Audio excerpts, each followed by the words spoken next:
હાલ ધારીના 30 થી 35 જેટલા પરીક્ષાર્થીઓએ મામલતદારને આવેદનપત્ર પાઠવ્યું છે। પરીક્ષાર્થીઓએ ફોરેસ્ટ બીટ ગાર્ડની પરીક્ષામાં ગોટાળાના આક્ષેપ કર્યા છે। સાથે વિદ્યાર્થીઓએ વનતંત્ર દ્વારા ગૌણ સેવા દ્વારા લેવાતી સીધી ભરતી કરવાની નામાવલી સામે વિરોધ નોંધાવ્યો છે। તેમજ સીબીઆરટી પદ્ધતિ બંધ થાય તથા નામાવલી સાથે ટકાવારી જોડાવાની પણ માંગ કરી છે।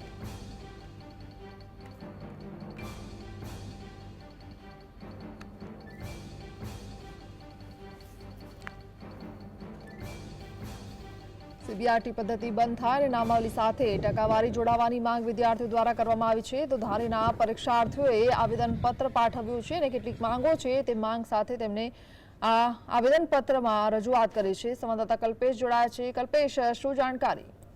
જી, ચોક્કસથી જણાવ્યું કે ધારીના જે પરીક્ષાર્થીઓ છે તેમણે આવેદનપત્ર પાઠવ્યું છે। ખાસ કરીને ફોરેસ્ટ બીટ ગાર્ડની પરીક્ષામાં ગોટાળાના આક્ષેપ થયા હોવાનો આવેદનપત્રમાં ઉલ્લેખ કરવામાં આવ્યો છે। વનતંત્ર દ્વારા ગૌણ સેવા દ્વારા લેવાતી સીધી ભરતીની નામાવલી સામે વિરોધ દર્શાવ્યો છે અને 30 થી 35 જેટલા વિદ્યાર્થીઓ દ્વારા આજે આવેદનપત્ર પાઠવવામાં આવ્યું છે। જી, આભાર।